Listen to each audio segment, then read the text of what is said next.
Bonjour Jean-René, Bonjour. quel âge as-tu? Alors j'ai 65 ans depuis décembre dernier. D'accord, est-ce que tu te sens vieux? Pas vraiment en Pas fait. vraiment. Pourquoi? Alors, pour plusieurs paramètres, j'ai des enfants qui sont assez jeunes et des petites filles et j'estime ne pas avoir le droit de me sentir vieux. Par rapport à elles, puisqu'il faut toujours être disponible à tout moment, surtout si elles ont besoin de leur grand-père ou de leur père concernant mes filles. Et puis en fait, comme je suis assez militant associatif, je suis entouré de jeunes, de nombreux jeunes, et qui, en fait, je prends chez eux leur dynamisme et leur vitalité, et qui quelque part me nourrit. Oui. Voilà. C'est ça. Ça veut dire qu'en fait, pour bien se sentir en forme, quand on a passé 60 ans par exemple, se nourrir du dynamisme des jeunes, être entre guillemets leur ressembler, est-ce que ça c'est pas leur ressembler, c'est même ça va au-delà de ça.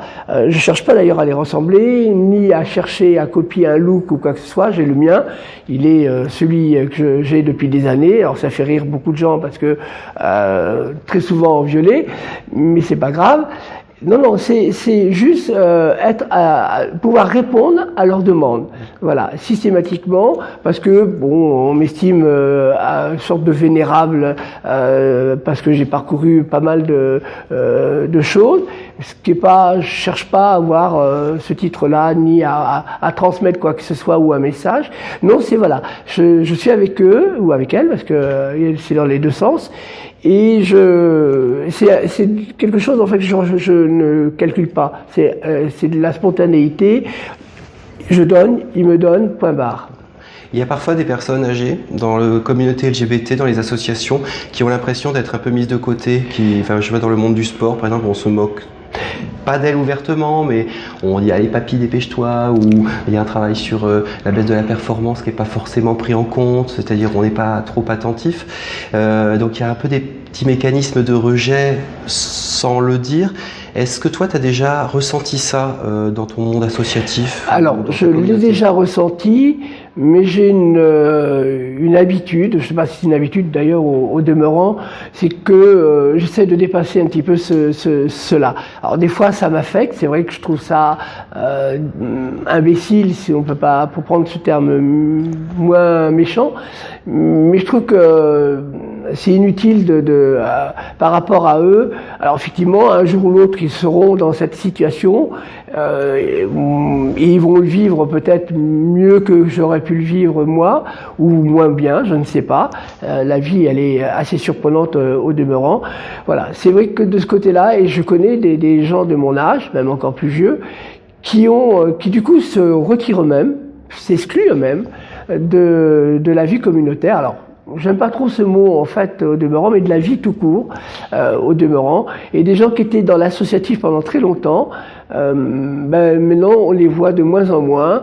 Et voilà, c'est dommage parce que je pense que ce brassage de toutes les générations, c'est important en temps normal déjà, mais au sein de la communauté LGBT, c'est aussi même encore beaucoup plus important parce que moi j'ai vécu beaucoup de choses dans les combats gays à l'époque et LGBT par la suite.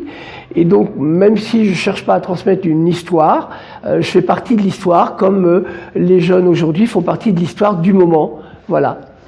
Oui. Est-ce que tu as déjà fait un peu de sport? Alors j'ai fait un peu de sport. Pendant un certain temps, quand j'étais plus jeune, je faisais de l'athlétisme. C'était pas mon truc favori, mais c'était là où encore je m'éclatais un petit peu. Après j'ai arrêté la vie de famille, etc. Donc souvent pas très pratique pour faire du sport. J'ai essayé d'en refaire. Alors le truc classique à Paris, c'est aller dans les salles de sport. J'avoue que je m'y retrouve pas du tout. D'une part parce que j'aime pas l'ambiance, sincèrement, j'aime pas du tout l'ambiance. On est chacun dans son coin, c'est très individualiste. Et les formateurs, je sais pas si c'est ce terme-là d'ailleurs qu'il faut utiliser, mais les coachs, puisqu'on utilise beaucoup ce terme-là, ils viennent te faire une démonstration, puis après, pof, ils te laissent tranquille. Quand je dis ils te laissent tranquille, d'ailleurs, même quand ils les sollicitent, tu les vois plus du tout. Donc voilà, c'est pas motivant. Ça veut dire que ce qui pourrait éventuellement te motiver, si tu avais envie de t'y remettre, ce serait d'être dans une structure, un peu comme tu disais, où on soit pris en compte tel qu'on est, avec sa sagesse, sa maturité, qu'on puisse transmettre aussi, enfin que ce soit un vrai échange. Oui, tel que je suis, voilà, avec moins de vitalité au demeurant, peut-être des petits problèmes musculaires, etc., dus à l'âge. Bon, en plus j'ai des petits soucis au niveau des genoux, ce qui fait qu'il y a des choses que j'ai du mal à faire. Mais néanmoins, c'est vrai que j'ai envie de refaire du sport. Ne serait-ce que pour le mental, voilà. Pas plus pour plaire à qui que ce soit, c'est pas ce que je recherche. C'est plus me valoriser à moi intérieurement et me sentir bien. Je te remercie beaucoup, Jean. De rien.